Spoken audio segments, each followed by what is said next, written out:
Welcome to another episode of Unpacking.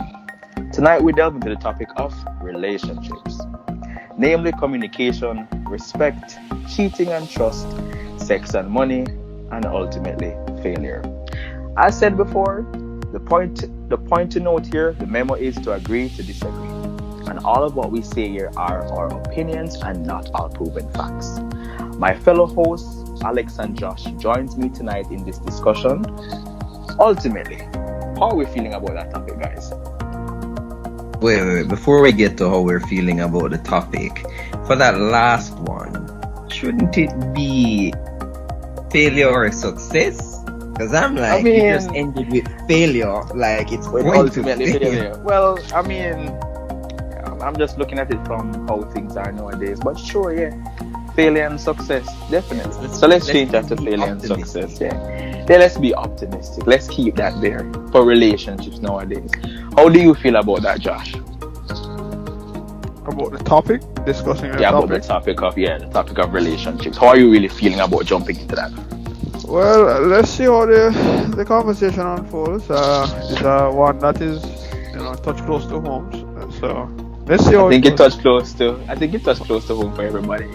Anybody who is in a relationship or out of or ever been in one, it would definitely touch close to home, right? All right, well, let's jump into it. Let's just jump right and see how far we can get to unpack. Firstly, let's talk about communication. Now I'm going to ask you guys, nobody say the cliche statement that communication is key. We all know this. Let's move on. No, communication is lock and key, not only key. Key. I don't agree with that in fullness. All right. That is not key. It is essential, right? It is essential. This is me verbally rolling my eyes right now. That's fine. But I think another C word is very important there. It should be communication / comprehension. Comprehending. Because a lot of times, a lot of talking is happening within a relationship, and even when it's not talking, non-verbal communication is taking place, but people are still being misunderstood. So it's not really effective, and the message that I'm sending across to the person is not what they are receiving, which causes for you to be communicating, it has to be effective. So I'm thinking, right? So what we want to say is effective communication. Then, well, you say that, right? Sure. Okay. Effective communication. Effective communication. Okay, so not just cup and string. Effective communication. All right, definitely understand that. So what would be your in detail about what communication brings to a relationship? What would you have to say about that? Either Josh or Alex. Well, for me, in terms of what it brings to the relationship, it's the foundation, really.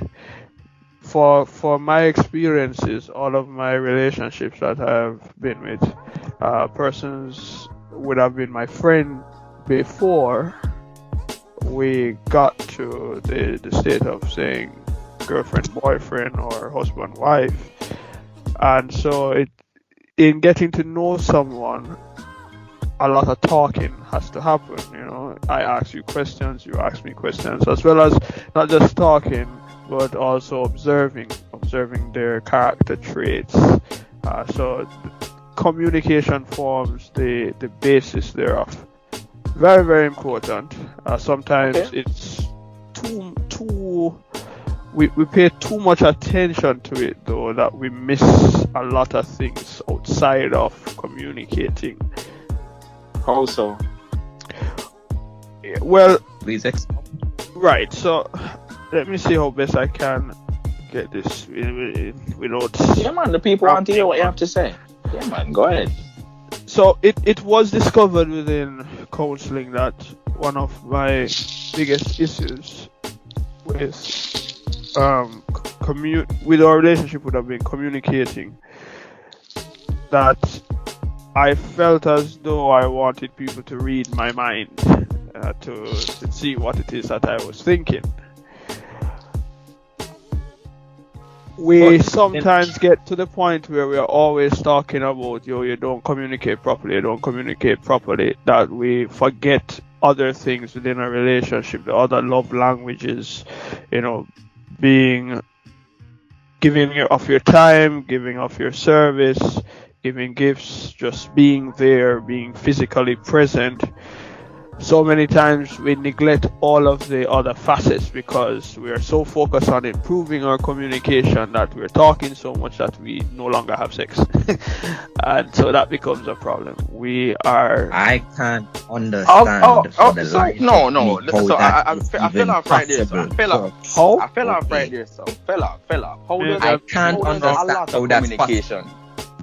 How does a lot of I'm not a communication? communication specialist, Right. but there's never been a lack of communication in my relationships. But that one kind of threw me for a loop. How? So how? Explain in detail, Josh. How does too much communication constitute less intimacy? Coitus. I didn't say that. Yeah. It's the cause and effect, you know. What I'm saying from my experience. So you get into talking way more, and then in hashing out problems, you have more arguments. So what I've found is the more communicative the relationship got, is the more issues that we started to face. You know, because I'm telling you what I don't like about you in uncertain terms. You're telling me what you don't like about me. And we two are stubborn people and decide that I'm fine the way I am, you're fine the way you are. And so, whilst we are working on communicating, we are upsetting each other to the point that shop get locked. Are you following? No? Still lost? Yes, I am. I get what you're saying. I get it. I can understand somewhat. Right. So it's not. I guess he's saying the more you unfold the layers, is the further you push the person away. Right. So but there are other instances where people will use the same method and they pull the person closer. So I'm trying to understand, do you believe that was something to do with your experience, or do you believe that many people? Oh, well, of course. Well, okay. Right. So that was his experience. My experience, and I would want to think that I am not special or unique in terms of that being a singular problem just to myself. I'd imagine that other people have said issues. No, I mean, looking at it objectively, it does seem like something that could work. I mean, persons who it seems plausible, a lot and you know, of course, it completely seems plausible. I don't think that's just your experience, which is why some people, upon leaving their previous relationship, they don't communicate as much. They will say, no, I'm not going to talk that much, because the more I talk is the more I reveal myself to you and the more I push you away. So let's just talk less. Fair. So having that experience before can allow persons to not want to talk as much in their next relationship. But to hear from you though, Alex, what do you have? What would you say about communication and the vital role it plays in any relationship? As I said earlier, you know, we're not going to use the same item that communication is key, but we all know that it is. I mean, in a relationship overall, you need to communicate, not just verbally, but non-verbally as well. Overall, it's how should I put it? It's more of something that is needing to be done in order for you to be able to connect with your partner, because as Josh pointed out earlier, you guys need to have a conversation so that you guys can figure out like each other. Figure out, you know, what are your takes, what are your quirks, what are the things you like, what are the things you dislike, what are your pet peeves. I get to know by simply talking to you. I can easily figure you out to a point where we don't really even have to talk as much anymore. It comes down to me saying something or you saying something, and you just know what is going to follow up. I mean, over the period of the many relationships I've had, as I said earlier, communication has never been a problem for me. Starting out in a relationship is the time where you should be talking a lot. Getting deeper in that relationship, you start talking less, because I can say for definitely, I have been with a lot of women that I can say in the beginning of a relationship, if you look back at my call records, we're having 2, 3, 4 hour conversations And then as time progresses in that relationship, you notice that the conversation starting getting shorter and shorter, but there's no love lost in the relationship at all. Okay. So essentially you're saying that the preliminary part of a relationship, the communication should skyrocket, but in the more middle stages of it are getting lukewarm or warmer, if you will. That's when the communication kind of stabilizes. Because you guys kind of know each other a bit more. So you end up speaking less. Yes, but you'll be speaking less, but communicating more. All right. So a point to note about that. Something very, very important as it relates to communication. I'm certain a lot of women listening to this podcast right now would definitely like to know, is it right for somebody to use the excuse that they are busy as to the reasons why they don't reach out to people? Do you believe that is a viable reason to say, I couldn't get to reach out to today because I was on the road the whole day, I was tied up at the office? Do you believe that these are acceptable excuses to use when it comes to having a lack of communication? I'm going to say no. I'm guilty of it, but I'm going to say no. It isn't a viable excuse because... But you do understand that people can be busy, right? But what is the reason? I do really understand that. All right. But why do you think it can't work? Why do you think it can't work? Why?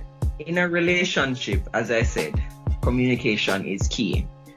As Joshua pointed out earlier, he said the problem for him was it seemed as if he wanted people to read his mind. Sure, your partner should understand the fact that, yes, your day will get busy, but at the same time, onus is on you to at least, if you can't hold a 1 minute, 2 minute, 3 minute conversation, send a text, send a message to say, busy today, kind of caught up with everything, or something of that nature. I'll call you when I can. Something of that nature to let your partner know, okay, work has tied you up, fine. All right. Updates are absolutely necessary. Because you can't just go the whole day without saying anything at all and then feel that at the end of the day, after everything is said and done, you're going to come back home to somebody that's just going to be like, all right, so what happened? Oh, I was busy today. And they're just going to accept that. No, that's not acceptable. You could have said something. You probably have the person sitting there working sick. All right. So when persons realize they're having that lack of communication and they have had a discussion about same and realizing that there's a complete resurgence of this issue over and over again, where you've sat and spoke to your partner about the fact that I don't have a problem with you sending me a period sign. You understand? Just to let me know that you are there. But to disappear the whole day and say to me that I was busy, that's definitely not acceptable. Now, the fact that you're able to speak on Alex about the fact that this is not acceptable, why do you believe that there are some people who still stand by the fact that, hey, I'm just busy? Like, why can't you just understand that? Like, I can't reach out to you every morning and I can't reach out to you every night. Do you believe that females, namely, should be accepting that type of excuse from any man at all? All right. You see, as a man, I would like to stick up for my brothers out there. But to be very honest to this, I will say yes and no. As in, your partner should be able to know what your work life is like, what you do on a daily basis. So there should be some level of understanding where it doesn't go to a full-blown argument about it. That, okay, yeah, you've had a busy day. But on the flip side of that, you as a man should realize that she's a woman. She's going to have her worries. She's going to have her insecurities. You can't leave her blank for the entire day. But what do you say? What do you say to women who have insecurities about that, and the men who will say to them that, I mean, I can't really fix that insecurity for you, you know? I mean, that's not really up to me to fix. I'm just letting you know, I'm just putting this on the table that I won't be able to connect with you every single day. What do you say to women who hear things like that? I say, women, feel how you want to feel. That's honestly it. If a man should sit and actually say that to you outright, the way how you put it, Ryan, if a man should sit and actually say that to you outright, I am the first one that will pat you on the shoulder if you feel like a slap. I will be in your corner for that, because no matter what, if you can't be there, don't say it that way. Just don't say it that way. I Try to smooth it off and rub it out. Before Josh says his piece, right? I think it is our jobs as men to just say it like it is. Don't be trying to save face because you're trying to get a little front. We are men. You understand? Just say it. Say it. No, a lot of us don't say it as it is, Alex. We don't. Well, let's look at it this way. If you have your wife, right? You know what her work schedule is like. You know what everything about her is like.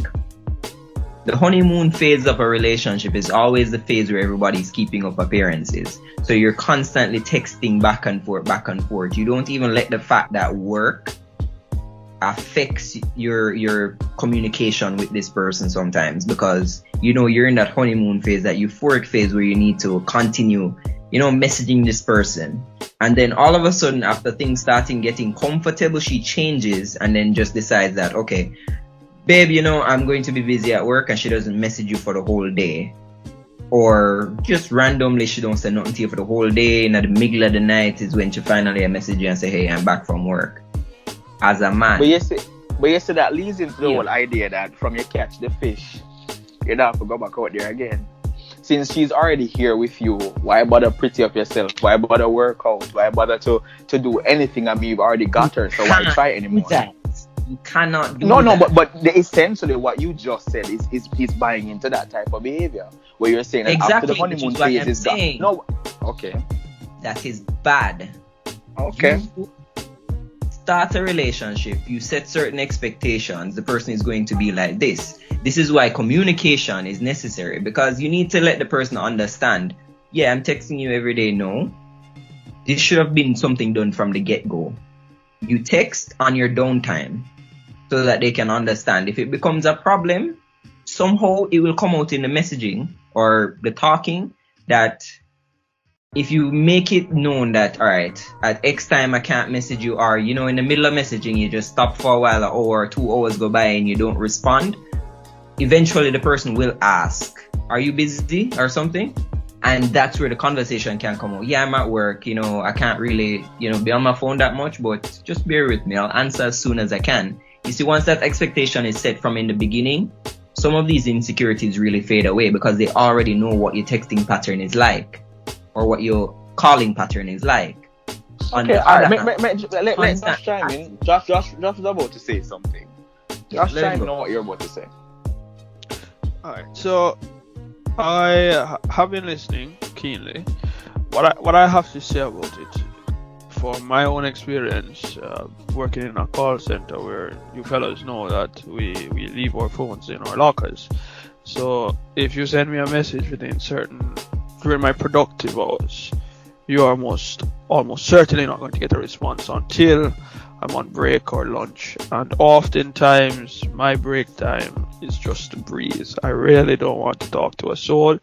I just want a moment of peace to regain my sanity before I go back onto the cotton field. Right? So the person understanding how your work schedule is, how your day normally goes, is very, very important. But I also hasten to say that it is where your interest level is.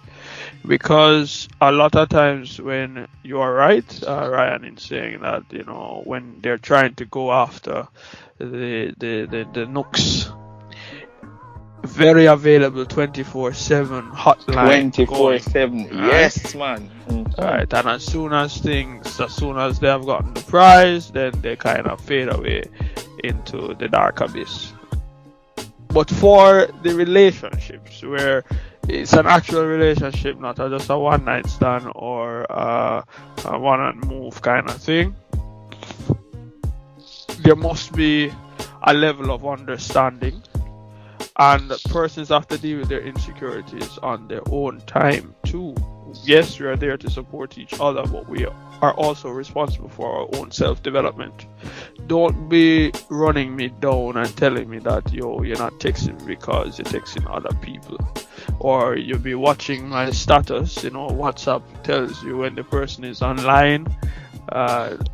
You'll be watching to see if I'm online and how long it takes for me to respond to your message. That has reached me before. And I think was that's on a reached every call. one of us. I think that has happened to all of us. Yeah, I think that's reached everyone. So I was on a call, so it would show that I'm online for an extended period. And of course, it did not go down well.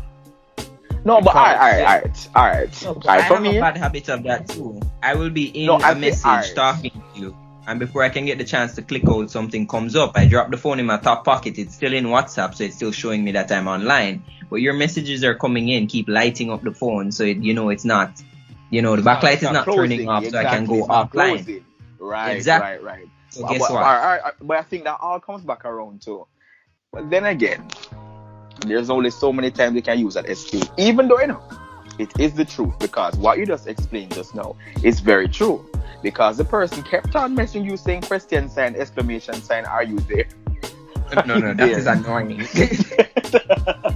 Clearly, I'm not there. Do not do Are you that. there? Clearly, I'm not. Are you there? Will cause the phone to not be able to close, but you don't have any access to it, so this person just seeing you as just okay, so you can come online, answering my message. So when you communicate with that person, then do you believe that the only way, really and truly, that this information can go over with this person when you do make the excuse in quotation goes back to the level of communication you had with them before and how available you were before about things you were saying, namely honesty, really and truly? Yes. Do you believe if you kept that type of for instance, somebody like Josh now, if I'm being honest, if somebody like Josh says that to me, I'll easily believe it. You understand that this is just what happened, but that's because of who he is. If he was somebody like somebody else who's probably not so scrupulous, then I don't know if it could be the truth, but I don't know if I'd really believe that that's what happened. So it all comes back around to the level of communication you have with that person. This is what makes it important. But to you guys' points now about how people will dodge out things like this, if you do realize that you may have not been somebody with scruples, because it gets tricky now, and it gets so tricky now. If you have not been somebody with scruples, but this is actually the truth, and you have to prove to yourself that, listen, my phone was in my top pocket or whatever the case was, how do you bring that across to your spouses? How do you bring it across? The same way, I'm legitimate one of those persons that will show you evidence. I will if you start the argument with me, I'm going to legitimately show you and say, babe, I'm answering your messages. I'm going to close out of the conversation because I need to go do something. I click the back arrow once, drop the phone in my top pocket because I need to move. I'm on the move constantly because of my job. Look at your phone now. While it's in my top pocket, isn't it still showing me online? And then continue messaging me like every minute or 2 minutes and see how long it's online. Okay. All right. So that segues into the topic of respect and respect for your partner. And when you definitely need to be hammering this in, so it always stays to be constant, because respect, the minute respects walk out to the door of a relationship, it's already on its way of failing completely. Now, communication, really and truly, it goes back around to how well you respect that person, or well you communicate with them. Even if you're not somebody that communicates very well, if you respect them enough, I believe you should definitely be able to communicate what you need to. Do you guys believe that this is true? Well, let me just say something here in terms of what I have come to believe and what is actually written in the good book, the Bible, in relation to respect. When it comes on to relationship, marriages, the Bible speaks to wives respecting their husbands, right? They never call them to love them. Always said, wives, respect your husbands. Submit to them as unto Christ. And then it says, husbands, love your wife. A woman's need is to be loved, and a man's greatest need is to be respected. Once that happens, then most things are good in the world. I don't believe that if it is that you love someone, if you love a woman, truly love her, then definitely respect will come along, but it's not the forefront of the relationship. Oh. That's my belief. Oh. Do you want to chime in on that, Alex? That may be a bit of a. That's a bit touchy. You can answer. You can answer Ryan's question. And just let no. I'm chiming in on it because respect is, yes. As a man, respect is paramount. But on the flip side, for women, respect is paramount. In a relationship overall, I still think it comes up there with communication. I can respect a woman and not love her, right? Yes. You can. Right. We're talking about relationships here. Right. So I know, and I'm saying that I can be in a relationship with somebody that I respect and not love. Yeah, you see the thing about what you said, Josh. The way you said it just now about that scripture, it would make it seem as if, because what Alex is trying to say right now, he's trying to say that relationship, if respect is for both persons, but we're not saying that it's not. I'm saying that it's more important to one than the other. I think women love respect. As a matter of right, fact, yeah. I think women demand respect more. I mean, that's why I find it so tricky. I mean, I understand what that scripture says, but guess what? I won't say. I won't say that I think or I know anything about women. I know absolutely nothing. If my experiences have taught me well, the one lesson that I've learned, everything that I think I know about women is rubbish. Does any man really understand women? And then again, women understand women, but they hate each other. So really and truly, let's not get into that. Right? So I will allow you to say that you think that the demand or want respect. I think it comes more in a workplace setting, more so than in a relationship when you really think of it, because the equality thing, this whole race and this thing, men and women are equal. That's where the topic of respect is more heavy, as opposed to in the relationship itself. When respect becomes heavy in a relationship, when there is domestic abuse, be it physical or emotional. Can we revisit this one? Yes, not a problem. Yeah, we should revisit this one. Let's hit the next topic, because I really believe it's getting a bit touchy and it's going to be a longer conversation. Yeah, so it can. Or this up for next session. Right. Respect between men and women. Let's put this up for next session. Right. We can definitely come back and touch on that. But let's go into the topic of cheating and trust. Right? How do persons? Oh no, this is another heavy one. Everything about a relationship is heavy, my friend. But this one particularly, if it did not come up, what are we talking about? Well, cheating breaks trust. Naturally. Breaks trust. All right. Okay. But I remember something that Alex said. I mean, even though you're talking about marriage and divorce back then, right? He did say that he had a 3-strike rule as it relates baseball. Yeah. To go back to what happened. My baseball philosophy. The 3-strike thing, right? You said that cheating destroys trust, right? I mean, yeah, that's what you just said. Would you say that somebody is able to cheat on you? I don't know, maybe like 3 times, as you mentioned. Not saying consecutively, but do you believe that somebody is able to cheat on you, but still have your trust in the same relationship? Well, of course, we get what I'm trying to say. So in every relationship, for me, let's use the numbers game here. In every relationship, for me, you start out at a trust level of 100. Right? I will completely trust you because we're in this together. That's how it should be. If you cheat on me, I'm going to automatically recall all that trust. I'm going to give you a chance. Yes, dependent on the gravity of the situation, but I'm going to give you a chance, yes, for you to attempt to rebuild that trust. Trust is a very hard thing to come by. It's very hard to build. It's very easy to get, but hard to regain. But I'm going to give it's easy to lose too, but that's a different story. it is easy to. That's why I said it's very easy to get, hard to regain. It's very easy to lose trust with somebody, but at the end of the day, I will give you the opportunity to rebuild that trust. Now, if in that process of you attempting to rebuild that trust, there are certain ticks, or should I say, telltale signs that, hey, you might just be heading towards doing the same thing, I think that will do more harm than good, and that trust is not going to be rebuilt.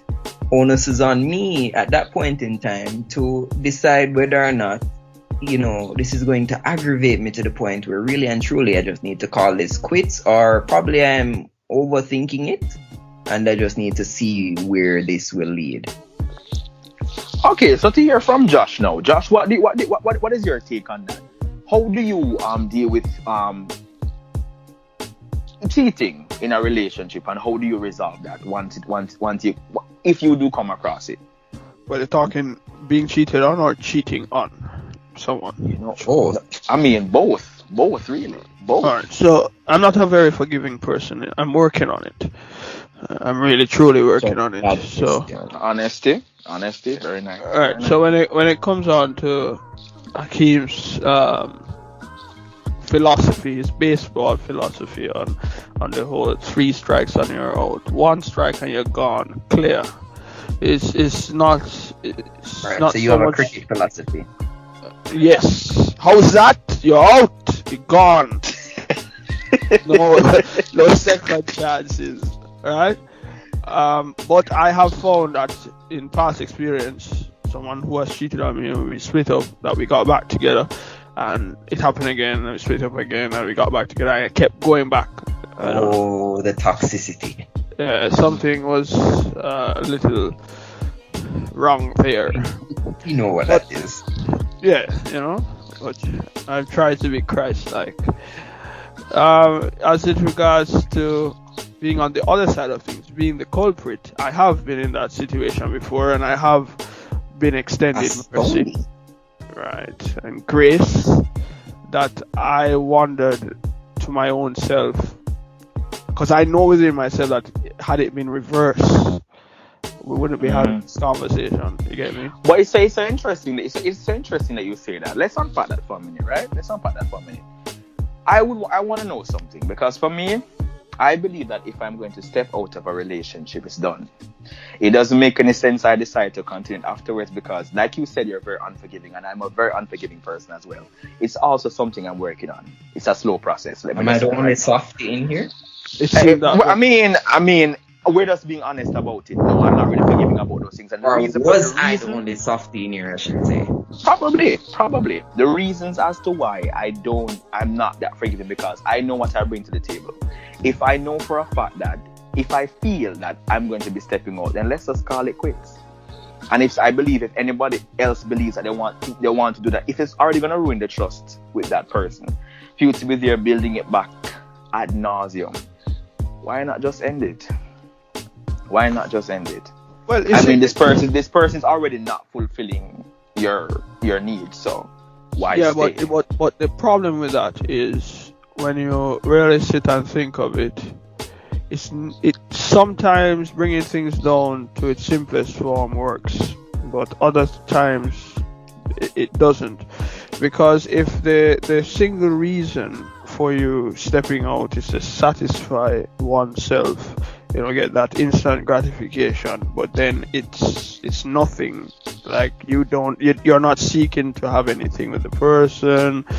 You probably, for some people, they actually went out and paid for it and come back in because they weren't getting it at home. Hold on, not to cut you, but that's interesting though, and I need to have this discussed right here. If you decide to rent a prostitute, is that considered cheating? This is something that okay, all right. I mean, you had extramarital affairs outside extracurricular. It is cheating. It is cheating, sir. I mean, I don't know. I mean, It's a pay business for a transaction. service, yes, but but can you see where I'm Still. coming from though? Could you see No. why would I? No. You can say, okay, all right. No. I'm just saying. I mean, but to go to Joshua's point though, you're just You found a satisfied on earth. woman. There was no. Yeah. There was no. You have a woman. Let's talk about this. You have a woman. You go out, you see another woman. You go and you say, all right, you go pursue that woman. You get a hotel room. You pay for her food. You pay for her drinks. You get a little one night, and then that is it. That's cheating. Mm-hmm. The same thing with a prostitute. If you go to that place where you can go to get a prostitute, you have to pick from the many girls that are there. You're just paying for the service, skipping the dinner, skipping the date. You get the room and you do your thing. It's the same concept. I don't know. Anybody listening, just chime in down there in the comment section as to what your take is on that, because I'd be really, really interested to know about that. But for me, I mean, I get where you're coming from, and yes, ultimately, it does sound like extramarital affairs, like Josh said. But I mean, I don't know. I'm kind of on the fence about that, which says a lot about me. But I really wonder what things you are on. I mean, it's just. Alright, can nobody here see where I'm coming from? You could even say that the slightest light as to what could you mean? I'm if bird this box person right is doing now. a job, I'm now so hold on. bird box right now. I can't see nothing. If the person is, this is your job. This is your job. We have no connection. We have nothing. No. That's their job. Right. That's And their your job, right? business is to stay in your relationship. You went seeking after something, and because you cannot make the connection yourself, or it is that whatever fetish you have, Yeah. sane person or person within your circle wants to participate in same. You have persons who step out of a relationship so that they can go and pee on other people. Oh my God. Okay. No, Let and that's us no. not It's good. No, that's go good. No. Move along. No. That allows us to segue into sex and money, and I'm glad that Josh said that. No. Oh, dear Lord. When it comes to continuing and making that relationship very what's the word I'm looking for? Give me a name for a very, very, very fertile, very, very,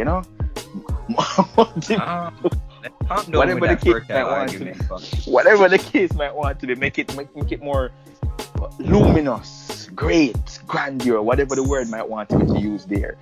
These things do come into play, but you're probably wondering, why would I group them together? There's some people who sex believe and money that. go hand in hand.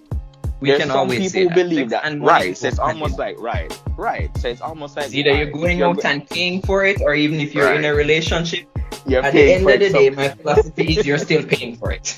You're still paying for it in some way, shape, or form. So great you mentioned that, Alex. Great you mentioned that.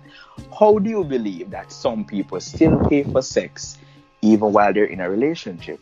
Remember how Why? we see it every day? No, how? He pays for her Explain. food, he pays her rent, he pays for her hair and her nails. No. He That's pays not for what her he meant. car. That's What not I'm what he talking meant, about. Oh. He's going back to the whole prostitution thing. No. Okay. I meant It is a form of prostitution, It is. Okay. It is. And a lot of It them are is. renting people's man.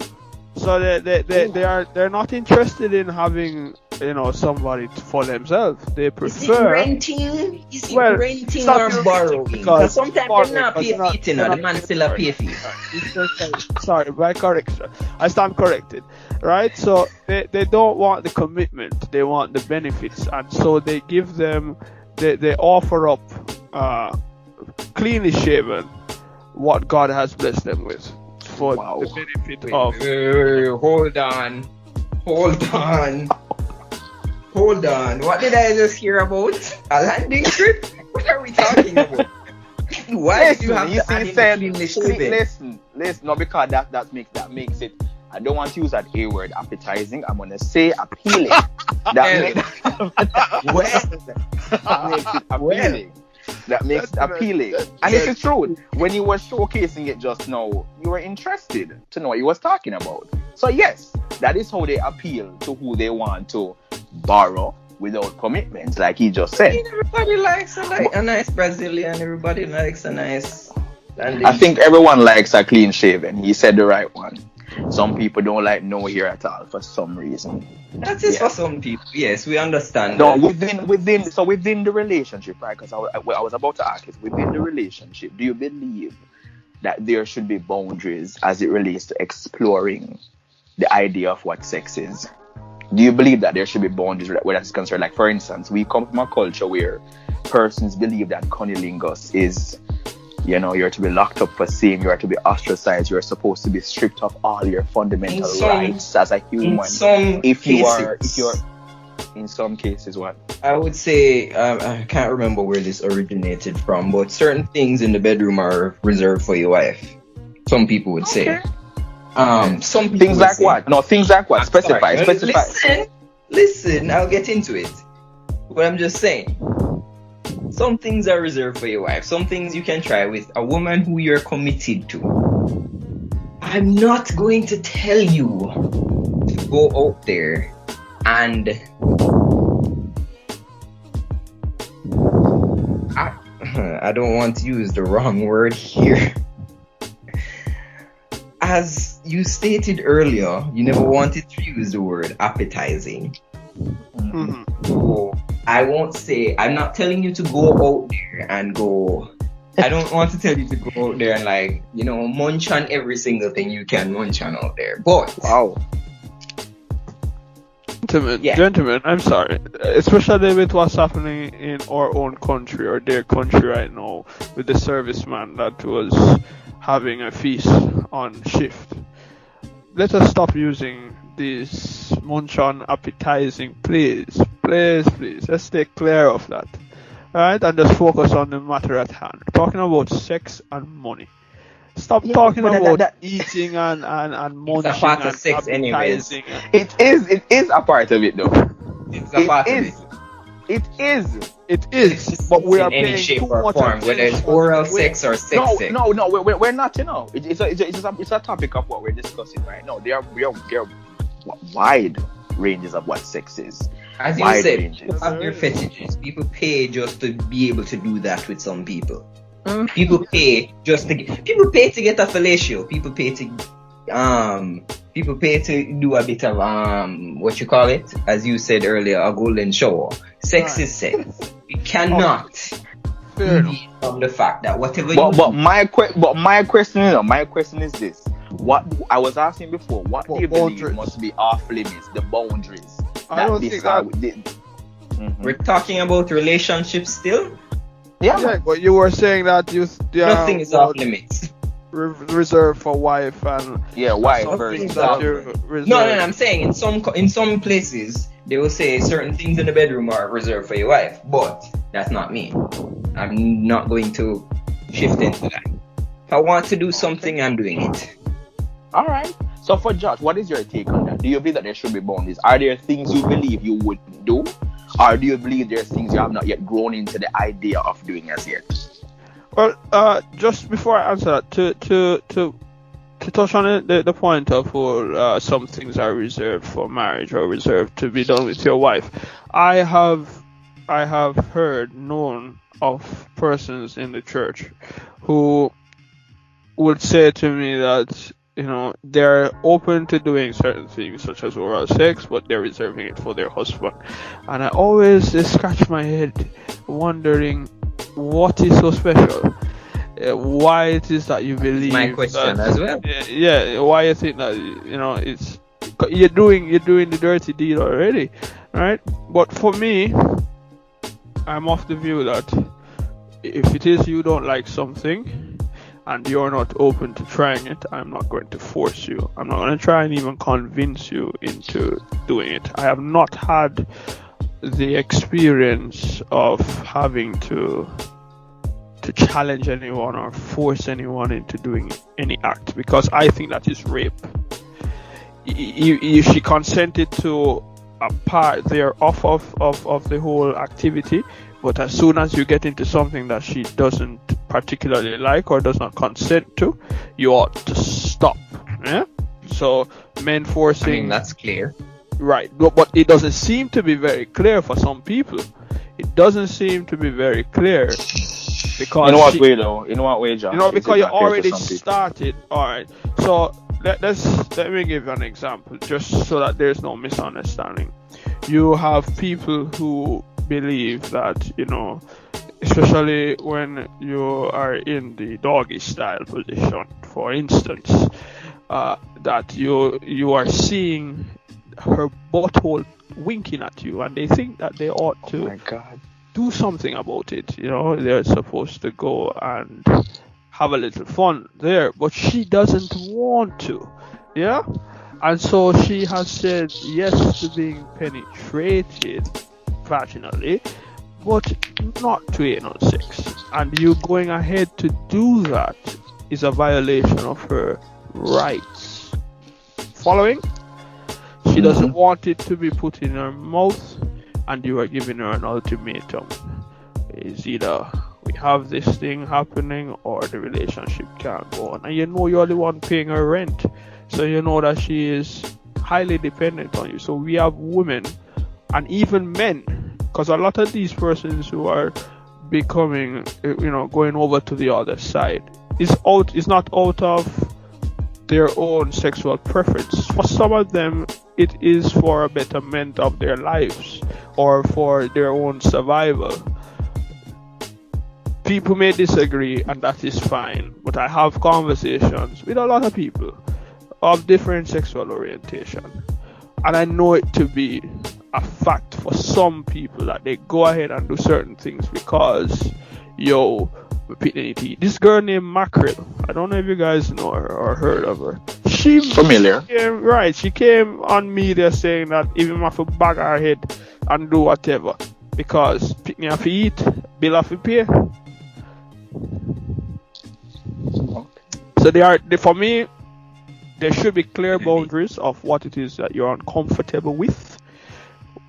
That if it is that you want to explore with your partner, you get their consent before continuing, and if in the act they don't quite like what's happening and they say stop, that you immediately stop.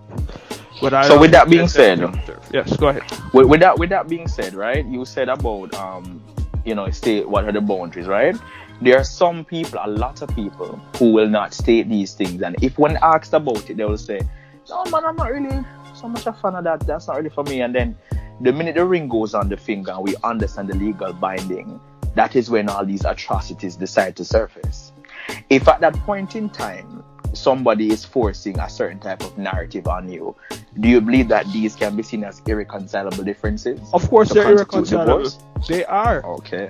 You are not respecting the person's right and their body. Whilst it is that the two become one, where we go back to scripture, the two become one, you are supposed to be treating their body as how you would treat yours. Would you feel comfortable if somebody bend you over unlubricated and impale you?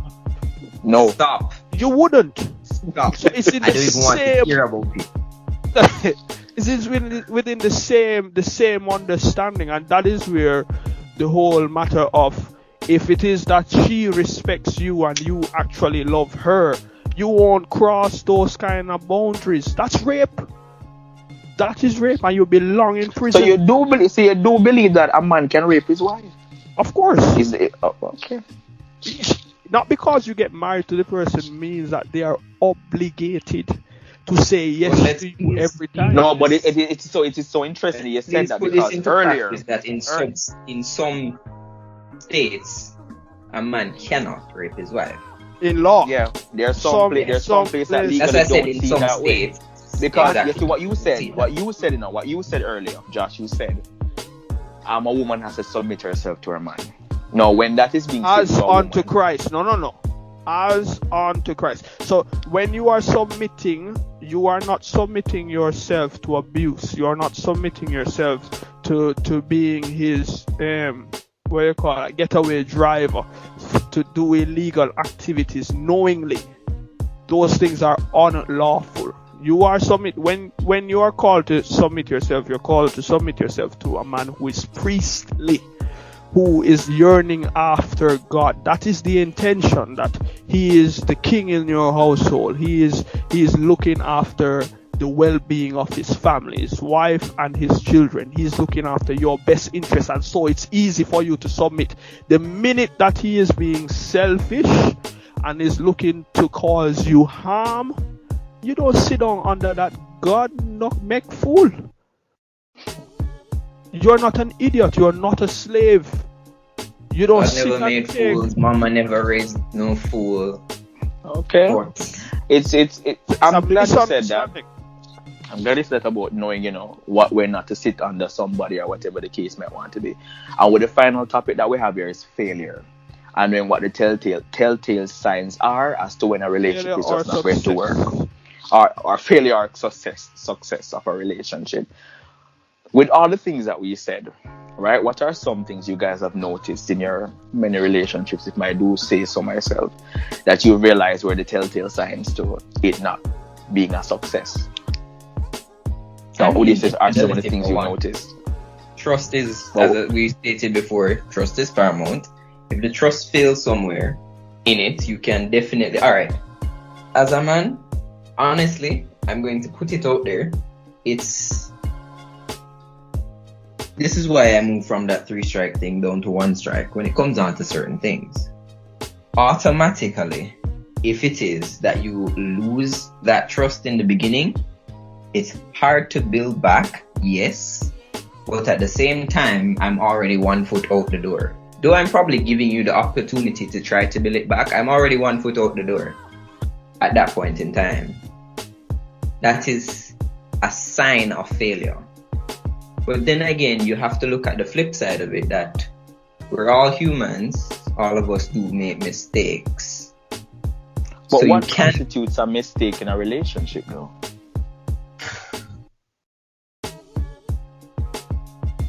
When you say a mistake in a relationship, there are many things that can be seen as mistakes, but I want to know, all right.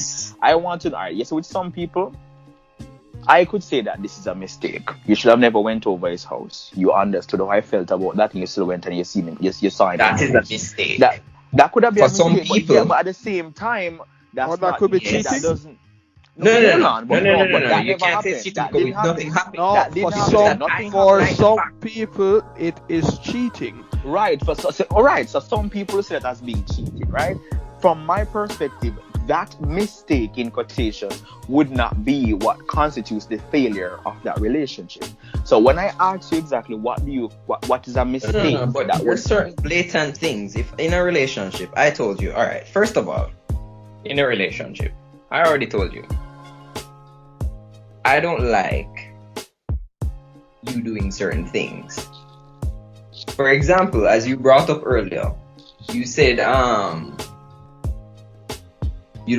it's the person's mistake for going over their house. If I said to the woman I'm with, I don't think I would like you going over to your ex's house at any point in time, and she still goes and does it, no matter what the reason is, I already told you I don't like it. Fine, we can have a discussion about it. Probably you had a probable cause why you had to or why you did. We can have a discussion about it. But onus is on her to realize that, look, it should not happen again. If it repeats itself, it's no longer. While you're saying all of that now, 1 foot is already out the door, as you said before. Not for something like that, possibly not. Okay, because so that doesn't deplete a whole heap of trust in him. So for you, like what Josh was saying before, some people see it as cheating altogether. So for them, would that be something completely different? So you're saying that for you, with something like that would not be the case. So for you, Josh, if somebody decided to, I'm not going to use the word disobey because we don't own animals here as it relates to people, right? If somebody decided to, go against the agreement that you guys had and did something like that, would you see that as cheating? Would that be your perspective of that? In terms of going over to their ex? Mm-hmm. Their ex's house. Well, the understanding must be from the first time that the thing happened, that the next time that you feel the absolute necessity to go there, it's going to be a road trip because I'm coming. Because I would love to know what is over What's there. being kept? What's Yeah, being kept over here? Yeah. Exactly. So you see, he understands what I mean. The first time I can forgive you because there possibly was something that needed to be done. The second time, there will be no third time. The second time there will be no third time. The second time there will be no third time. All right. So that's something that we can all agree on, that it would constitute some level of attention. But what are other things you believe would have constituted to a relationship not Failure worked of out relationship? successful? Yeah, because one thing I want to delve into is the fact that relationships last a very short time these days. You can start talking to somebody today, and before next month, you guys have gone through all the stages of the relationship and it's already done. I mean, for the last 5 It wasn't a relationship. No, probably Okay, it is so where it happens probably that the way. time that I grew up in. But I mean, if I can remember all of my relationships, majority of them lasted for at least the minimum a year. So yeah, but we definitely can see in society, where relationships don't even last a month. Well, it's Probably they're so not interesting. relationships. It's so interesting that Josh said that's not relationship, right? What constitutes a relationship then? No, What is it? Is it just the exchange of WhatsApp numbers? Is it- Telling is you my it- middle name? What the is it? definition is right. So what I've come to understand, that there is a new term nowadays. I learned it probably a year or so ago, and I actually came to have a better understanding of it when I met you two fellows. This whole situationship that we have coined, right? And a lot of these things are exactly that. In the moment, Situationships and we entanglements. often think entanglements and situationship, flings, one night stands lasting 2 weeks, kind of thing happening, workplace romance. Puppy other- love. other When I things to stand be last 2 studies. weeks, it's a fling. It's a fling. All right, good. Yeah. So we have the definition: sex buddies, friends with benefits. Sometimes it's not what we use the word relationship very loosely and very, we generalize it, that everything falls within the broader category. But what we are talking about is two people committing to each other. That's totally different. Now you even have this thing where you put words before relationship: open relationship, complicated relationship. We have come to this sort of everything has to You be. see, a relationship. To that, Josh, let me give you a brief explanation about that word before relationship. You see, it's not it's not a practice, but a relationship can be there, meaning it was a relationship. It lasted it's been there for 4 years. Things happened in the relationship, and then it can also turn into an open relationship, which I will never understand, or a complicated relationship, which I also never understand. But that's how those came along. I'm not disputing that. I'm not disputing that, and I have done a bit of like reading and watch a couple of videos of people who now have a triangle, two girls, one male, two males, one girl. I swore for a Three moment ago, girls. Ryan, I swore for a moment ago when he started that statement he was about to say cup. I was about to just end the session. Fellas are ridiculous. That's probably don't know what. I don't have a clue what. I don't have a clue. Okay, I'm That's glad great. you don't have a I clue. don't Glad you have- don't have a clue. Glad you don't have a Yes. clue. Honestly. So continue with what you were saying. Yep. Right. So he was Right. talking about triangles and Mhm. Right. So, what I'm really bringing at is that let's not try to pack too many types, or for want of a better word, genres, because we're now treating relationships like music, where we are fusing things together. So you have your R&B and you have your hip hop and your dancehall with these all bag of types and to fit every shape and size. We're talking about in its simplest form, two human beings, being man or man, man and woman and woman, deciding that they are going to commit to each other and they're going to share their lives together, be it that they live in separate places or they live under the same roof, be it that they're married or shacking up, or they're two single committed persons working towards getting somewhere together, right? In its basic form, mismanagement of money is one of the biggest reasons why mismanage my money. split. And so much so it's not, sometimes it's not even the mismanagement of it, sometimes it's the not sharing of it, that I work my money, you work yours is mine but mine is mine kind of behavior. Yeah, and we have that happening a lot. But it's so interesting you say that though. Would you feel comfortable, because there's a lot of men like myself that would not feel comfortable taking money from a woman? Well, go ahead. I was in a relationship where the person was earning more than me, always, right? Okay. And it wasn't a sore point. I never quite felt any level of discomfort, any great level of discomfort. Where my problem came about, and it was discovered in counseling, was that the support was not there. So I was trying to get some things done to make a better life for the both of us, and of course that took money. So furthering my education would have taken money, investments would have taken money, trying to start a side hustle, business would have taken money that I didn't quite have, but she had it, but she always broke. And then you would go into the car and you would see a receipt that had a couple figures. Too many zeros. Okay. And you'll be like, okay. You see a Birkin receipt in the car and you're like, oh. And so the uncomfortable conversation now happens.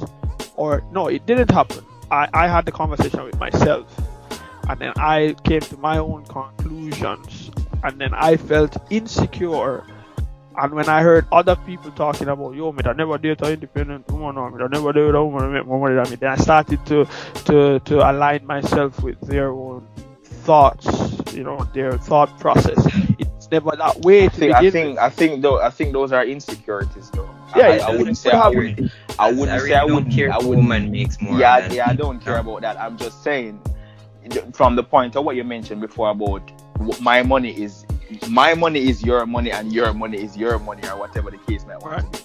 That's what I'm talking about. I don't particularly feel very comfortable doing that in just a normal relationship. But when it comes to a marriage now, like you were mentioning about having a side hustle and that person having the amount of fluidity to get whatever done, that's a different story. The both of us are building our lives together. When we become joined by the hip, it is now our money. But since we're talking about relationships, before we even hit to marriage, you're building something with somebody. The relationship initially is the building block to the foundation of marriage. So really and truly, it's something that should be looked at, where even then, you're still supposed to be pulling into each other in order to build each other up.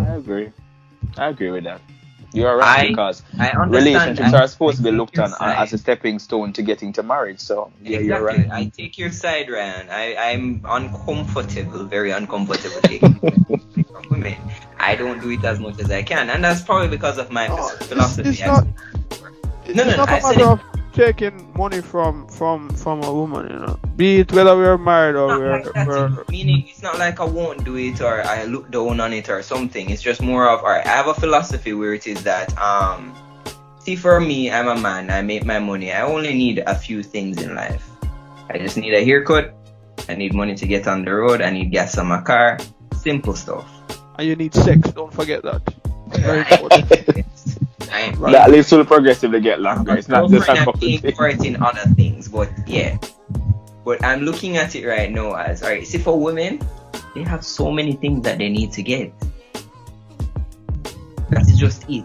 No, that is what they think. No. Right. What No, they you're think. right. That is what they think, Can but we at the say- same time, no, they Alex, need to get more than we do.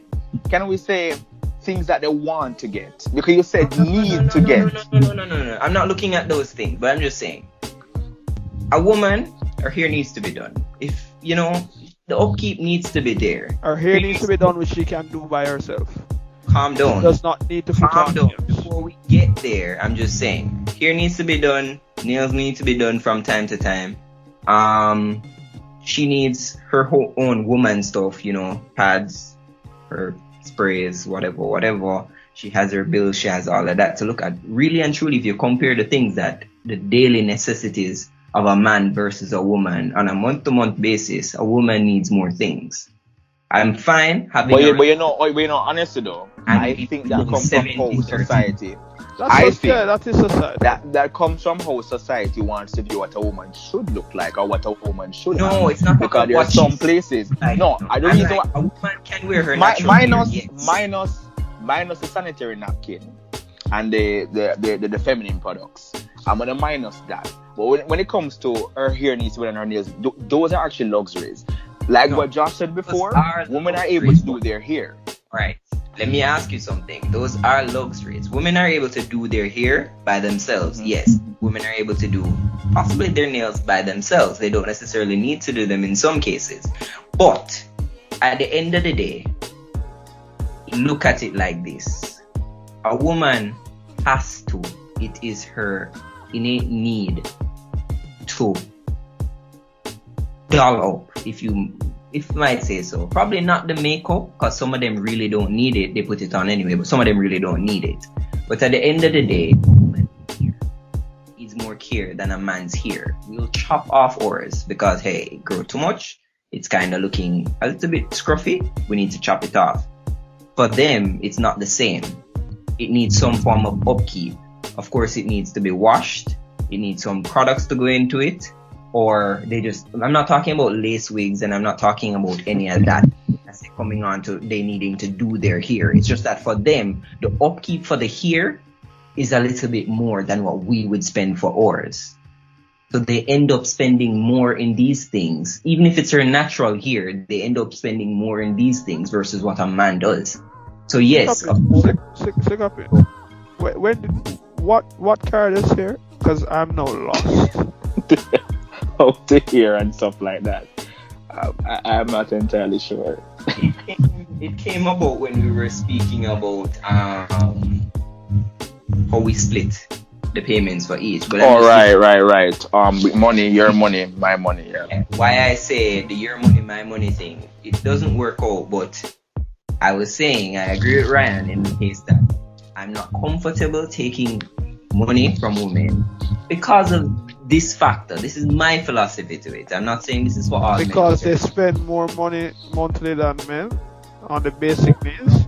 They need more upkeep than a man does.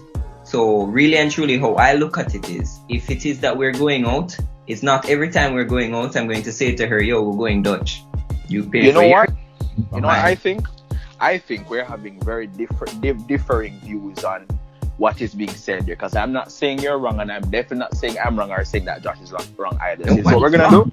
We're gonna have a female come on this particular podcast to come and dissect that right there. Particularly probably two, because we would need. I want to get an idea. Need a bit of diversity.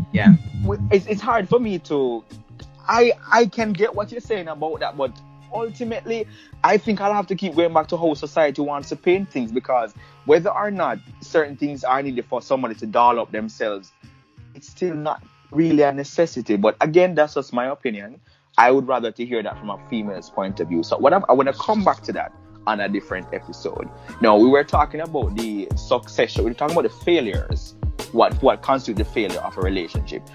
I'm going to ask you guys lastly, what do you believe you can see in your partner that makes you say, hey, I think I may want to spend at least 5 years with this person or more? What are things you notice within that person that makes you come to that realization? I haven't gotten there yet.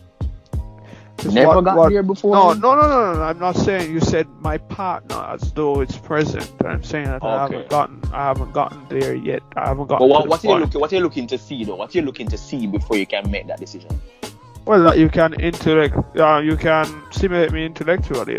That we can have a conversation that has nothing to do with sex or own relationship or getting to know each other. So if somebody's bad at sex though, do you believe that that can constitute the failure of a relationship? No, it's a skill. It can be learned. It can be taught. You can compromise. It's something that can be worked on. But some people head tough, and so if it is that you're not getting what you need, or if she can't get on her head top and you absolutely need that, then you're going to end up going outside. So it would be unfair to her unless it is clear to me that there's a whole heap to unpack here in relationships completely, because this goes back to you requesting something from somebody, something that they can't provide or make them uncomfortable when it comes to why I said sex should have been another topic by itself. We should take it out and put it by itself. I mean, it can be started right now. The conversation is already open and we've already started to take out all this baggage. So there is a lot but for you, case to unpack here.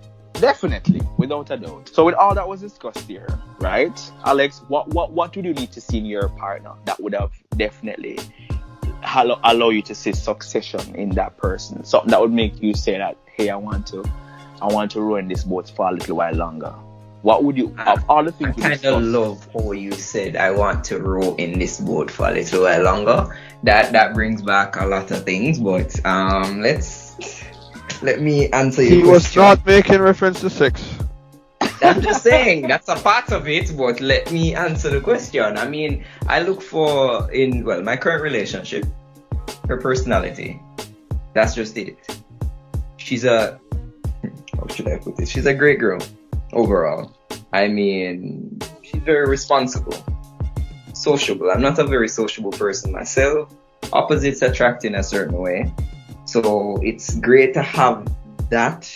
And she expresses emotion so well, something that I'm very inept at. At the same time, I love the intellectual conversations that we can sit down and have. I can sit and talk to her about a business idea and she can actually pitch back something to me or give me some feedback instead of sitting there looking like she doesn't know what on planet Mars I'm talking about. Things like that directly interest me. Besides the fact of, we all know the sex is great. Sex is paramount. Paramount. So it's paramount now. For me. No, I'm saying for me. You say we all know the fact. We don't know about your sex life, sir. No. Listen. Sex is paramount for me. And the sex is great. I can definitely say that. But it's not everything. It's paramount, but it's not everything. Okay. That's what I was asking him. Because when you make a broad topic about the fact that sex is paramount, given what everybody are stated as their things to look for, when you say that sex is paramount, it seems as it's everything, because I'm certain that paramount is saying what is utmost important. All right. So I'm just trying to get a better understanding of that. It's at the apex, so it's like it's up there with the number one.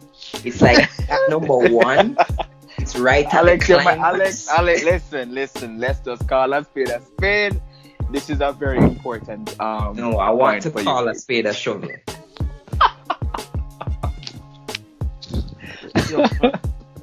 I'll pray for you. It's funny to think that way. Many people have that type of understanding, but ultimately, what I want to ask before we go, right? No, you think you would date yourself? To finish, it's all you're going to ask. Go ahead. What are things you look for to bring about that succession, Josh? Well, I like how Alex would have put it, being able to talk to somebody that when you pitch a business idea, that they are able to be there with you, have the conversation, giving you ideas, have you thought of this, have you thought of that, supporting you along the journey, trying something, and you know that if you don't have the support of anyone else in the world, that person for sure is your biggest cheerleader. That's a very important trait for me. That support, very important. Being able to stimulate me intellectually, very, very important. Also, Yes, intellectual stimulation. yeah, man, it's don't just get my loins all, get my brain working. Then you will No, have but at the same time, and if she can stimulate you intellectually, trust me, that. Yeah, that part of you will react. you will react most naturally. Some Most sapiosexualism that will become at that point in time. Yeah, whatever Ryan says. Whatever Ryan said. You know what sapiosexualism is? I don't When have a somebody clue can what it's turn you on No, you must know this, man. When somebody can turn you on intellectually, that's what that is. That's what it is. Sapio. Sapiosexualism. When somebody is able to, Sexualism. yes, sapiosexualism. So you learned last episode about Yeah, the credit score. Credit score. And you learned what sapiosexualism. Thank you kindly. We are all learning together. No, it's for Definitely all learning together. Mr. Man, they know to learn something. Learn something, but alright. Like I was gonna say, You mean it's my turn to teach you guys something? Okay. if you say so, Alex, we're here with an open minds to learn things, though. Let's put it right there. But I was gonna ask you guys, No, do you I would think, not date myself. honestly, you would not date yourself? No, I am. Are you able to tell the listeners why? Why? I mean, You're I not can tell them why. metrosexual, but What? That is what. that is most. That's most definitely an answer. I but mean, I've just- seen somebody in the bathroom looking at themselves and say, if I was gay, I would. All right. Well, listen, it isn't about the orientation. Very I'm talking full about the of personality traits. It's the Yeah. personality traits I'm making reference to. Let me specify. That didn't come across my mind though, but leave it to Alex.